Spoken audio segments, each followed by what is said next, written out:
धन्यवाद देते हैं आज के दिन के लिए कि आज का दिन प्यारे प्रभु तूने ये चाहा कि हमारे घर में मीटिंग हो सके और हम सचमुच में प्रभु का धन्यवाद देते हैं कि आज हमारे जो दिल में बात आई वो ये है कि हमारे दास के द्वारा ये बात आई कि आज हमारे घर में मीटिंग हो। और जब वो मुझे बोलते हैं कि 22 तारीख को आपके घर में मीटिंग होगी तो उस समय मैं बहुत ही खुश थी। और जो खुशी का जो खास मौका जो था वो ये था कि आज हमारी बहू का भी जन्मदिन है। और ये बहुत ही खुशी की बात है कि हमारे दास ने ये बात मुकर्रर रखी, उनके दिल में प्रभु की ओर से ही आया, क्योंकि हमारा दास जो है वो हर पल हर क्षण तेरी ओर देखता है। इसलिए वो उनको भी नहीं मालूम था। जब मैंने बताया तो वो बोले कि सचमुच में प्रभु की ओर से ये हो सका कि आपके घर में आज मीटिंग हो सकी। और कल हमारी बड़ी बहू का जन्मदिन था और इसलिए हम धन्यवाद की भेंट देने आज यहाँ पर हैं, आए हुए हैं और प्रभु का धन्यवाद देते हैं। जितने लोग भी यहाँ पर हैं वो हम उन सबों को स्वागत करते हैं, जो देख रहे हैं और जो यूट्यूब के द्वारा और फेसबुक पे है उनका भी हम स्वागत करते हैं। और प्यारे प्रभु उनको भी ऐसी शक्ति दे प्यारे प्रभु कि वो भी प्यारे प्रभु जो वचन सुने अपने दास के द्वारा, उनके द्वारा वो बहुत अपने विश्वास में और आगे बढ़ सके। ये समय होगा जबकि हम प्रार्थना करेंगे और हम चाहते हैं कि हर अपना जितने भी जन यहाँ हैं वो अपने आंखों को बंद करें और प्रार्थना में जाएं। पवित्र पवित्र पवित्र परमेश्वर सारी सृष्टिकर्ता, बड़ी आदर भक्ति दीनता और भय के साथ प्यार प्रभु आपके पवित्र चरणों के सम्मुख उपस्थित है। सचमुच में प्यार प्रभु जितने लोग चाह रहे हैं कि यहाँ आ सके, प्यार प्रभु उनके राह में उनकी रक्षा करे ताकि वो सुरक्षित यहाँ तक पहुँच सके। हम जानते हैं प्यार प्रभु हर एक का दिल जो चाहता है कि वो मीटिंग में आके बैठ सके, पर तेरी ओर से ही है, क्योंकि हम जानते हैं जिन जिनको पवित्र आत्मा का दान मिला हुआ है वो जल्द यहाँ पर आके बैठ सकते हैं। हम जानते हैं प्यार प्रभु तू महान और स्तुति को योग परमेश्वर है और तू नहीं चाहता कि कोई भी प्यार प्रभु तुझसे दूर जाए। तू चाहता हर एक तेरे निकट आके तेरे को धन्यवाद की भेंट दे सके। हम अपने दास को विशेष रूप से धन्यवाद देते हैं, जबकि वो जो हर क्षण हर पल अपने भोर को और अपने शाम को बीच बोते हैं प्यार प्रभु। हम जानते हैं प्यार प्रभु जो कभी भी प्यार प्रभु तेरी ओर मुखरी मोड़ के उनको हम सब को तेरे सामने प्रस्तुत करते हैं प्यार प्रभु। हम चाहते हैं प्यार प्रभु कि आप सब को दिल को प्यार प्रभु ऐसा तैयार कर कि वो प्यार प्रभु तेरी और निकटता में आए, क्योंकि हम जानते हैं तेरे निकट आने में आनंद की भरपूरी है। और होने दे प्यार प्रभु जो कुछ भी यहाँ कार्यक्रम होता है प्यार प्रभु वो सब कुछ हम तेरे चरणों में लाकर डालते हैं। अपने दास को विशेष रूप से जो वचन लेकर यहाँ आए हैं उनको वचन को प्यार जो यहाँ बोए प्यार प्रभु वो हम सबों के हृदय में काम आए और हम उस वचन को लेकर दूसरों को पिलाने वाले बन सके, क्योंकि हम जानते हैं तूने हमको माँ के पेट से चुना हुआ है। इसलिए हर एक बात को तेरे कदमों में रखते हैं, क्योंकि तू जगत की ज्योति है, सत्य मार्ग तू ही है, जीवन तू ही है। इसलिए हर बात को तेरे कदमों में रखते हुए ये सब तेरे मीठे जलाली और जीवित नाम यीशु के नाम में होकर मांगते हैं, सुने और ग्रहण करें, आमीन। Praise the Lord. इस समय सृष्टि गीत गाएगी, आवाज उठाएंगे, हम साथ बताएंगे।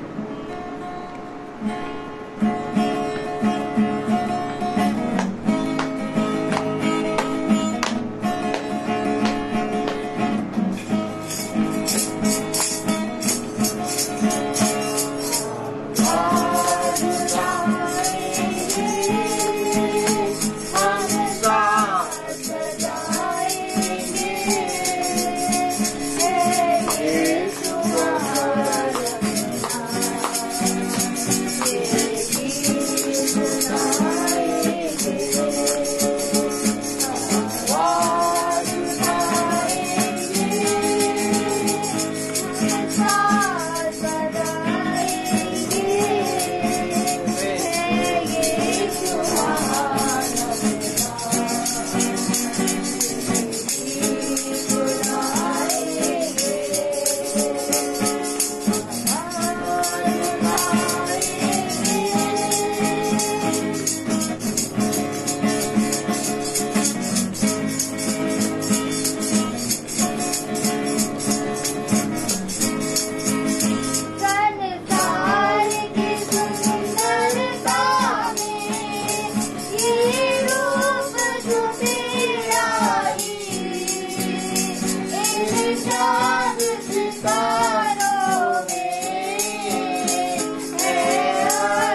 सचमुच में जब हम प्रभु के पास आते हैं तो हम अपनी जब आवाज को उठाते हैं और प्रभु तब हम चाहते हैं कि पास हमारे पहुंच जाए तो हम और जोर शोर से इस गीत को गाते हैं। इसलिए हम धन्यवाद देते हैं अपनी बेटी का, सृष्टि का, जिसने बड़ी ही खूबसूरती से गीत हम सबों के सामने रखा है।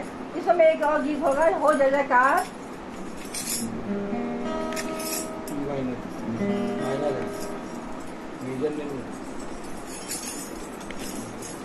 मेजर पकड़ा है ना तुमने, ई माइनर है, देखिए ई माइनर ऐसे पकड़ते हैं, बस ये दोनों तार इसको नहीं पकड़ेंगे। ओ जय जयकार, जय जयकार, हालेलुया, ओ जय जयकार, जय जयकार, वो है हमारा राजा, राजा दुख संकट से बचाता, बचाता, हम पर अपनी करुणा करता और करता उपकार, सुना उस पर तन मन वारे, दे अपना अधिकार। हो जय जयकार, जय जयकार करे। हालेलुया, स्वर्ग है उनके पास सिंहासन, सिंहासन, पृथ्वी बनी है आसन, आसन, आकाश उसकी महिमा बढ़ाए, हर कला को दिखाए। सारी पृथ्वी उसकी रचना, उसका ही रचना। ओ जय जयकार, जय जयकार करे। हालेलुया, ओ जय जयकार, जय जयकार करे। उस पर जिसका भरोसा, भरोसा, वो तो कभी न डरेगा, डरेगा। चाहे बीमारी, चाहे गरीबी, चाहे हो आकाश, सब ओ जय सब कष्टों से हो जाएगा पार। ओ जय जयकार, जय जयकार करे। हालेलुया, ओ जय जयकार, जय जयकार करे। हालेलुया। ये समय होगा, गवाहियों का समय होगा, और जिसके पास जो गवाही है वो दे सकता है। लेकिन इससे पहले कि कोई आए तो मैं ही अपनी गवाही देना चाहूंगी, क्योंकि हम जानते हैं प्यारे प्रभु, ये गवाही का समय जो होता है बहुत ही मूल्यवान होता है, और हमको दौड़ करके प्रभु के सामने अपनी बातों को बताना है, क्योंकि प्रभु ने बहुत से उपकार किए हैं। और जिस तरह से हमने ये गीत गाया है, कि गीत में जब हम गाते हैं तो गीत गाना ही काफी नहीं होता, लेकिन जब हम उसको सोच के समझ के गाते हैं कि सचमुच में प्रभु हमको हर बीमारी से, हर संकटों से बचा लेता है। और जबकि प्रभु, हम जानते हैं मेरे जीवन में पिछले महीने बहुत से ऐसे ब्लड प्रेशर हाई हो रहा है, कभी लो हो रहा है, समझ में नहीं आ रहा क्या हो रहा है, क्यों नहीं हो रहा। प्रभु से कहते प्रभु क्या करूं, कैसे होगा। मैं अपने दास से प्रार्थना भी करा रही हूँ, प्रभु दास आके प्रार्थना भी कर रहा है, लेकिन वो समय नहीं आ रहा है कि हम सही हो। लेकिन हम अपने धैर्य को नहीं खो रहे थे, और हम जानते थे प्रभु हमारे साथ है, और प्रभु हमारे नजदीक है, और प्रभु हमारी प्रार्थना को सुन रहा है, वो हमारे धैर्य को देख रहा है। और आज उस धैर्य के कारण मैं यहाँ पर खड़ी हूँ, और अपने दास का धन्यवाद देती हूँ कि वो हमारे साथ मिल के हमारी हर बातों में हम हमारी अगुवाई कर रहे थे और हमको हमारे साथ हो रहे थे, हमारे प्रार्थना कर रहे थे, जिसके लिए विशेष रूप से अपने दास का धन्यवाद देते हैं। सचमुच में प्यारे प्रभु, हमारा दास जो है बहुत बहुत परिश्रम से हर एक की बातों को सुनता है और हर एक बातों को प्यारे प्रभु आगे बढ़कर हमारी सहायता करता है, जिसके लिए हम धन्यवादी थे। और आज वो हमारे घर में आकर के ये मीटिंग को भी दे सक रहे हैं, जिसके लिए हम और भी उनका जय जयकार कर रहे हैं और हम जोर से उसके लिए तारीफ करेंगे।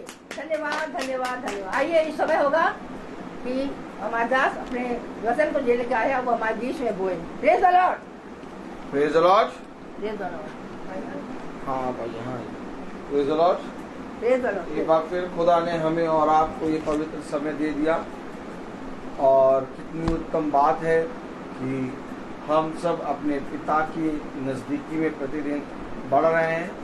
और भाई को आज कहीं पर जाना था किसी काम से, इसलिए भाई नहीं आए, और पापा भी कहीं ना कहीं अपने काम से निकले हैं और वो भी इसलिए नहीं आए। खुदा दोनों भाइयों को अपनी सामर्थ से भरे। हम अपने ठहराए हुए समय पर इकट्ठा हो गए हैं और पिता ने कहा, देखो मैं तुमसे सच कहता हूँ कि तुम मेरे वचन में हो लो और बाकी सारे काम मैं तुम्हारे यूं ही कर दूंगा। हम अपने जीवन में बहुत सी बातों के विषय में सोच और विचार करते हैं और आज मनुष्य कई बातों के विषय में सोचता है और अपने जीवन में एक प्रश्न करता है कि आखिर मेरे जीवन में ऐसा क्यों हो रहा है। लेकिन आज मैं आपको बताना चाहता हूं कि मेरे जीवन से ये बातें कब का समाप्त हो गई हैं, कि मेरे जीवन में ऐसा क्यों हो रहा है और ऐसा किस लिए हो रहा है। क्योंकि मैं जानता हूं कि इस पृथ्वी पर मैं जब तक पृथ्वी पर जीवित हूं, मेरे पिता ने मेरे लिए उत्तम से उत्तम वरदान रखा है। और अगर आप अपने पिता के वचन पे विश्वास करते हैं तो मेरे प्यारे भाई बहनों, आपको भयभीत होने की, आपको चिंता करने की, आपको आपकी घटी को देखकर मायूस होने की जरूरत नहीं है, क्योंकि वो अपने समय पर हर एक कार्य को पूरा करना जानता है। हम और आप बहुत जल्दी दुखी हो जाते हैं, मायूस हो जाते हैं और बहुत जल्दी अपने धीरज को खो देते हैं। और हम देखते हैं कि जब हम खुदा के वचन में परिश्रम करते हैं तो जिस रीति से हम परिश्रम करते हैं उस रीति से बहुत तेरे लोग विश्वास नहीं करते। इसको देखकर प्रभु के दास, प्रभु के लोग मायूस होते हैं। इसी के विषय में यिर्मयाह कहता है कि प्रभु तेरा वचन मेरे लिए दिन भर हंसी और ठट्ठे का कारण बना है। क्यों? क्योंकि मैंने जा जाकर तेरे वचन को लोगों को बताया, परंतु किसी ने प्रतीति ना करी, किसी ने तेरे वचन पर कान ना लगाया और किसी ने तेरे वचन पर विश्वास ना किया।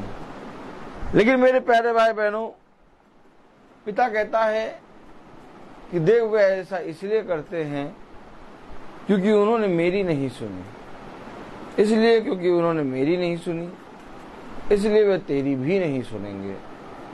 लेकिन इसके बावजूद भी तू जा और जाकर उनसे मेरे वचन को कह दे, क्योंकि ये तेरा कार्य है, ये तेरी सेवा है जो पिता ने तुझे दी है। और जब तू लोगों के घरों में जाकर, लोगों के पास जाकर मेरे वचन के सुसमाचार का प्रचार करेगा, तब तेरा पिता जो स्वर्ग में है तुझे बहुत उत्तम से उत्तम फल देगा और तुझे इस पृथ्वी पर बढ़ाएगा। मेरे प्यारे भाई बहनों, हम अपने फल के लिए परिश्रम करें, क्योंकि जब हम अपने लिए पूरी रीति से विश्वास योग्य होंगे तब हम दूसरों के लिए फलवंत होंगे। आमीन। लेकिन अगर हम अपने लिए ही विश्वास योग्य नहीं बन पाए तो हम दूसरों के लिए कभी फलवंत नहीं हो सकते।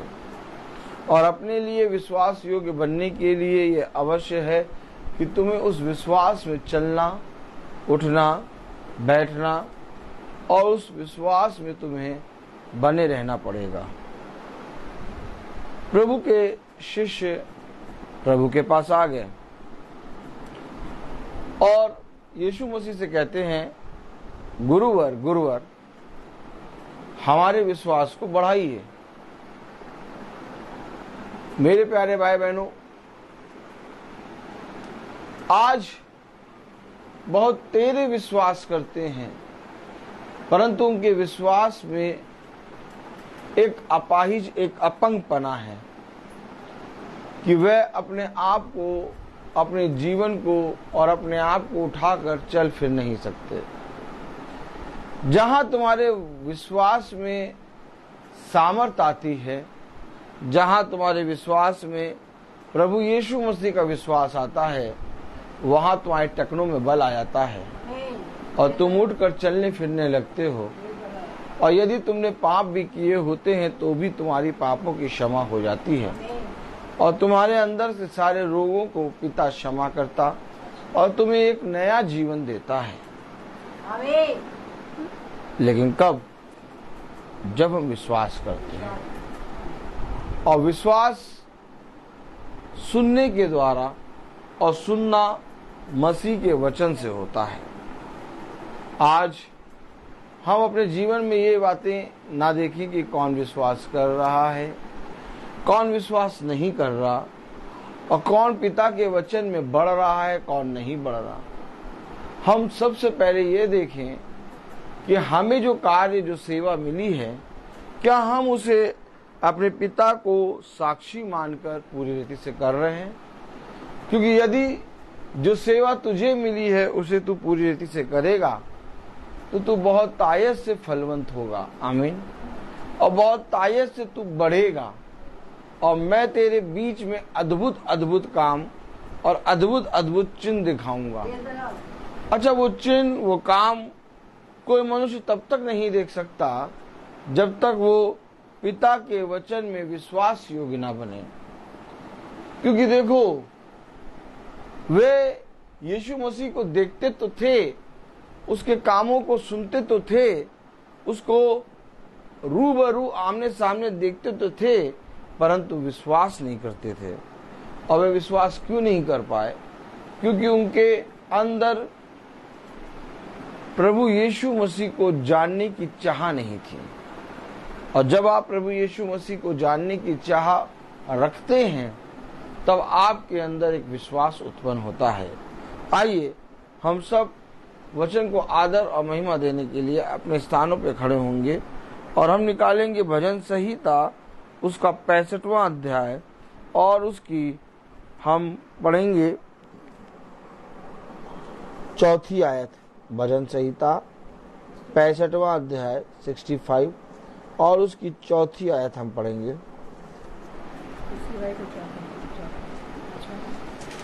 भजन संहिता 65:4।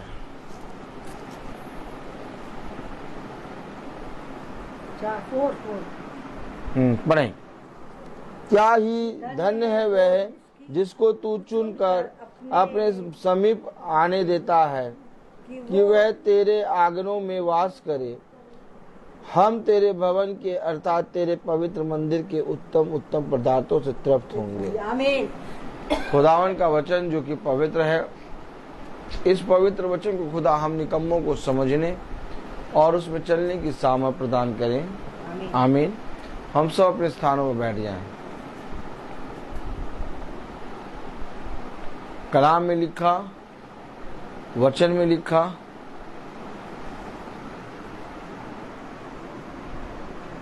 क्या ही धन्य है वह जिसको तू चुनकर अपने समीप आने देता है कि वह तेरे आंगनों में वास करे।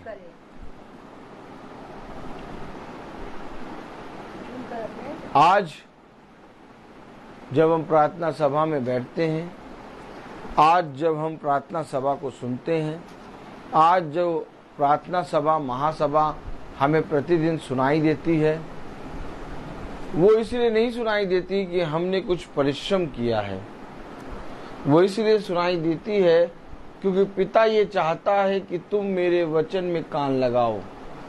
पिता ये चाहता है कि तुम मेरे वचन को सुनो और सुनकर उस पर चलने वाले बनो। मेरे प्यारे भाइयों बहनों, सच में खुदा महान है और वो पवित्र है। हम अपने जहन में, अपने मन में एक आशा करते हैं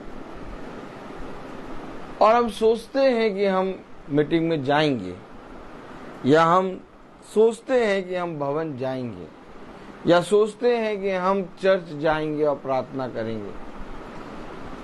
लेकिन हम चाहते हैं कि हम महासभा के अंदर बैठें, चाहते हैं हम कि भवन के अंदर जाएं, लेकिन हमारे चाहने के बाद भी क्या कारण है कि हम महासभा में न बैठ पाते हैं और ना ही भवन तक पहुंच पाते हैं। आप देखिए, बहुत तेरे लोग कहते हैं, गवाही देते हैं, भैया हम चाहते हैं कि हम भवन आए।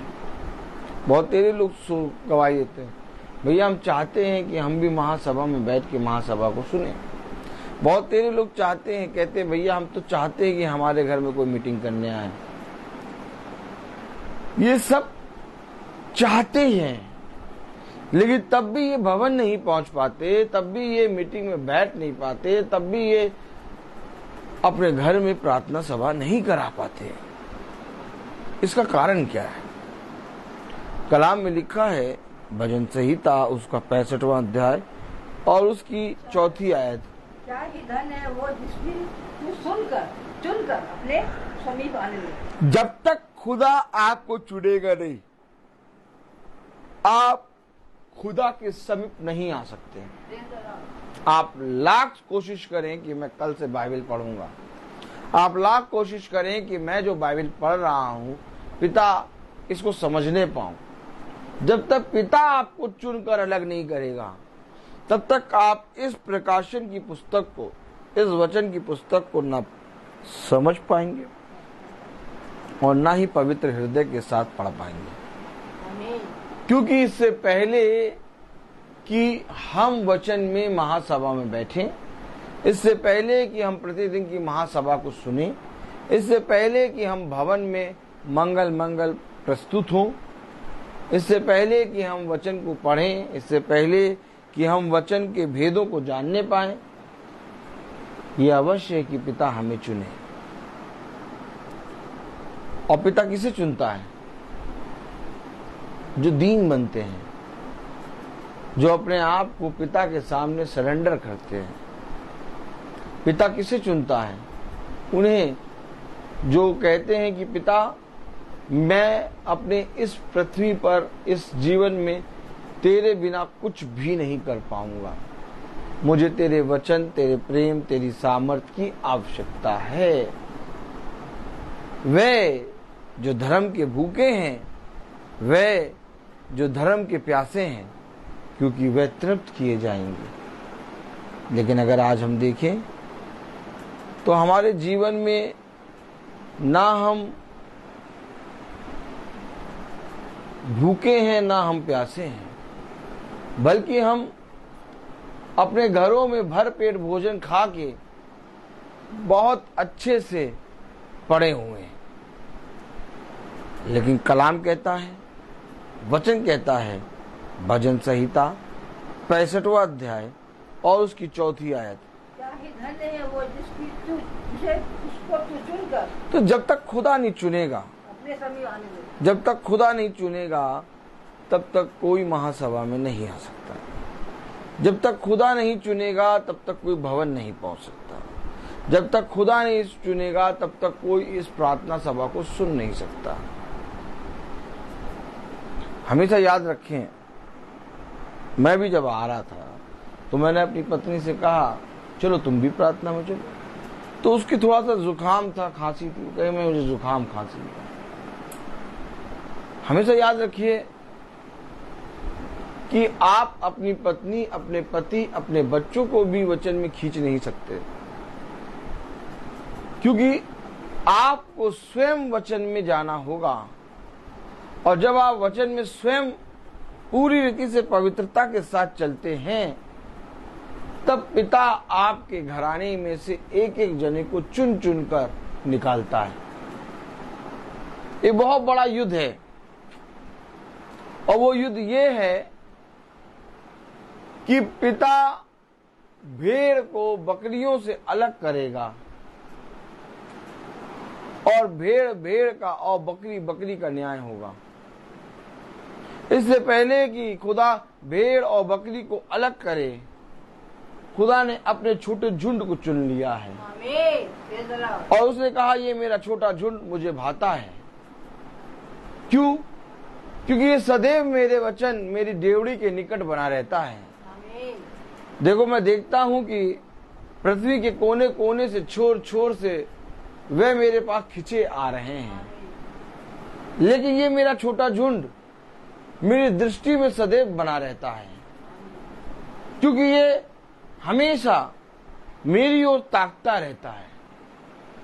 हमेशा याद रखो, पिता की ओर से अगर आपको कुछ भी प्राप्त करना है, अगर पिता की ओर से आपको सामर्थ और पिता के उस सामर्थी कामों को, उस फलवंत, उस फलों को आपको प्राप्त करना है, उस आत्मा के बल को प्राप्त करना है, तो आपको प्राप्त करने के लिए उसकी ओर दृष्टि करनी होगी।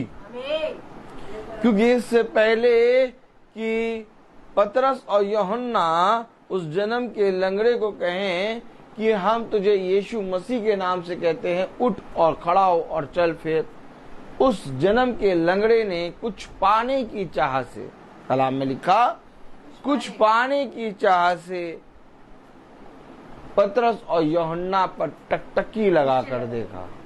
देखिए, जब तक आप टकटकी नहीं लगाएंगे, जब तक आप देखेंगे नहीं, जब तक आप पिता के प्रेम को उसमें बनेंगे नहीं, जब तक आप पिता के प्रेम को जानेंगे नहीं, आपको कुछ भी नहीं प्राप्त होगा। आज लोग कहते हैं यीशु मसीह प्रेम है, आज लोग कहते हैं वो तुम्हारा साथ कभी ना छोड़ेगा, आज लोग कहते हैं देखो वो पृथ्वी के कोने तक हर जगह तुम्हारा हाथ पकड़ के तुम्हें चलाएगा, क्योंकि उसने कहा कि मैंने अपने बलवंदायने हाथ से तुम्हें थामा। नहीं, ये उसने वाचा उससे बांधी है जो उस पर विश्वास करता है। अब अगर हम उस पर विश्वास ही ना करें, तो मेरा इस वाचा की पुस्तक से कोई लेना देना नहीं है, क्योंकि ये वाचा की पुस्तक है, ये विश्वास की पुस्तक है। और अगर तुम्हें कुछ भी चाहिए यीशु मसीह से, तो इससे पहले कि तुम्हें कुछ चाहिए है, तुम उस एकमात्र सच्चे खुदावन यीशु मसीह को जानो।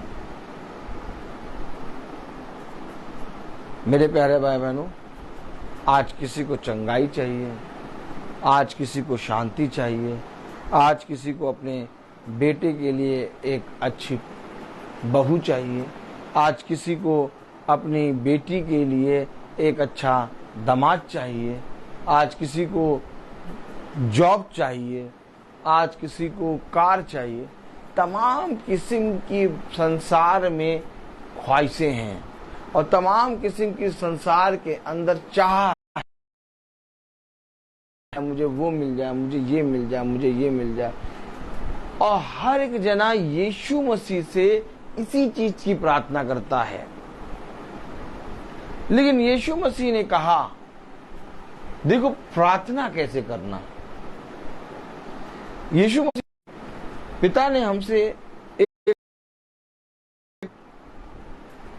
उसने कहा, किसी पिता के 2 पुत्र थे, उसमें से पिता ने दोनों से कहा, पहले से कहा, जा बेटे खेत में पानी डाला।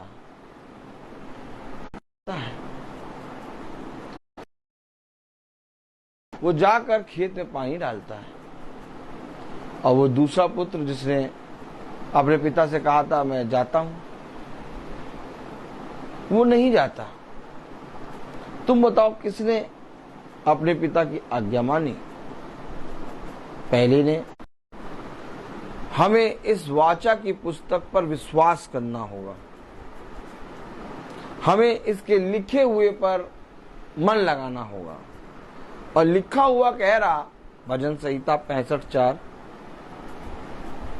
क्या ही धन है वो जिसको तू चुन कर अपने समीप आने देता है। क्या ही धन्य है वो जिसको तू चुनकर अपने समीप आने देता है, कि वो तेरे आंगनों में वास करे। कि वो तेरे आंगनों में वास करे। आंगन में जब बच्चा खेलता है तो माँ और पिता की दृष्टि में बना रहता है। याद रखो, चाहे इधर जाए, चाहे उधर जाए, चाहे इधर जाए, चाहे उधर जाए, लेकिन वो आंगन के अंदर जब तक रहता है वो अपने माता पिता की दृष्टि में बना रहता है। और पिता कह रहा कि जिसे पिता चुनकर अपने समीप आने दे, चुने हुए पर हर समय बनी रहेगी। आमीन। क्यों बनी रहेगी? क्योंकि पिता ने उसे चुना है। अच्छा, पिता ने चुना क्यों? क्योंकि उसके अंदर, उसके मन में अपने पिता के लिए प्रेम है। आमीन। जब आपके अंदर अपने खुदावन यीशु मसीह के लिए प्रेम होगा, जब आपके अंदर खुदावन यीशु मसीह के वचन को जानने के लिए भूख और इस पृथ्वी के लोगों से अलग करेगा, और तब अपनी उंगली को उठाएगा और कहेगा ये मेरे चुने हुए लोग हैं जिनसे मैं अत्यंत प्रसन्न हूं। हमेशा याद। और कितना पवित्र वचन है। कह रहा हम तेरे भवन के क्या ही धन्य है वे चुनकर अपने समीप आने देता है, कि वो तेरे आंगनों में वास करे। कि वो तेरे आंगनों में वास करे। जब तक खुदा नहीं चाहे प्रार्थना सभा में जाने से इनकार करेंगे। क्यों? क्योंकि जब तक पिता आपको ना चुने आप नहीं आ सकते। अगर आप आके बैठते हैं, अगर आप अपने पिता के वचन में कान लगाते हैं तो और उसकी 4थी आयत में क्या ही धन्य है वह जिसको तू चुनकर अपने समीप आने देता है, कि वह तेरे आंगनों में वास करे। हम तेरे भवन के अर्थात तेरे पवित्र मंदिर के उत्तम उत्तम पदार्थों से तृप्त होंगे। कौन तृप्त होगा? और प्यास का होना अवश्य है। और जब तक आपके अंदर भूख और प्यास नहीं है, आप किस रीति से तृप्त किए जाएंगे? इसलिए हमेशा याद रखो, और नष्ट हो जाएगा, लेकिन जो हमने वचन में परिश्रम किया है वो कभी नष्ट ना होगा, क्योंकि पिता उसे उत्तम उत्तम पदार्थों से तृप्त करेगा। उसे किसी वस्तु की, किसी भली वस्तु की घटी नहीं होगी। वो पाने के लिए आनंद ना रहा, पिता के समीप आने वाला मन नहीं है। और ये अवश्य है कि हमारे अंदर वो मन हो कि हम हमेशा याद रखो, पिता तुम्हें उत्तम उत्तम पदार्थों से तृप्त करेगा। कब? जब हम उसके समीप आएंगे। और आज कोई समीप नहीं आना चाहता। आज कोई भी वचन के परिश्रम में बना नहीं रहना चाहता। सब चाहते हैं भैया हम चंगे हो जाएं, भैया हमारा ये कार्य हो जाए, भैया हमारा वो कार्य हो जाए, भैया हमारे लिए प्रार्थना करो कि भैया हमारे घर में शांति बनी रहे। जरूरी है कि हम अपने पिता के कहे गए वचन के अनुसार चलने में चौकसी करें। आज सबसे बड़ी घटी मनुष्य के अंदर क्या है? मनुष्य प्रार्थना भी करता और बहुत तायत से विश्वास, एक दिन सब आएंगे। आज ना हो, लेकिन एक दिन सब आएंगे। और जब सब आएंगे तो पिता कहेगा मैं आया था, तू कहां था? तू ही एक सत्य का मार्ग है। उसने कहा देखो भला वो आज तेरी नहीं सुन रहे, भला वो आज मेरी नहीं सुन रहे, भला वो आज मेरे लिए द्वार नहीं खोल रहे, लेकिन एक दिन होगा। क्यों नोच रहे हो अपने आप को? कभी उधर नोच रहे हो, कभी उधर नोच रहे हो। रहने दो,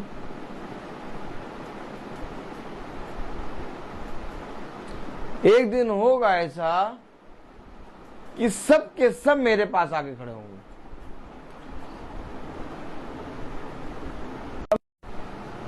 अरे प्रभु, हमारे पास तो समय ही नहीं था।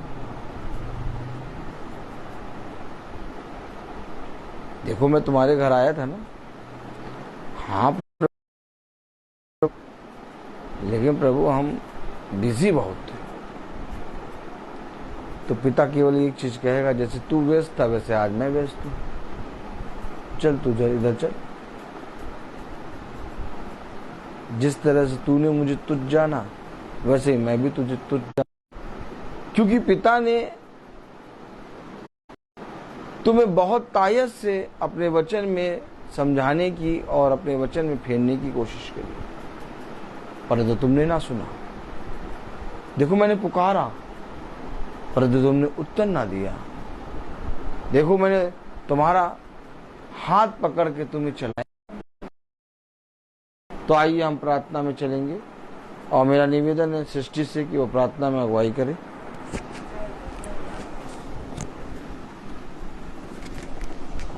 सभी को मेरा प्रेज़ लॉर्ड। आइए हम सब प्रार्थना के चलते हैं। धन्यवाद जीसस, मैं आपको धन्यवाद को समझ और बुद्धि दीजिए कि हम सब आपके वचन को सुनकर और उस पर चलने वाले बन पाए। और मैं आपसे कि जो हम इस घर को छोड़ के जाते हैं, आपका आत्मा यहाँ पे सदैव बना रहे और कुछ भी घटी कमी इस घर में होने ना पाए। और जीसस, मैं आपसे भी प्रार्थना कर, मैं आपको धन्यवाद भी देती हूँ कि आपने मेरी आंखों को ठीक किया है और आप मेरी आंखों को ठीक कर रहे हैं। कीजिए, आमीन। Praise Lord. ये हमारे पिता जो स्वर्ग में है, तेरा नाम, जैसे हम भी अपने अपराधियों को क्षमा करते हैं और हमें परीक्षा में न डाल, परंतु बुराई से बचा।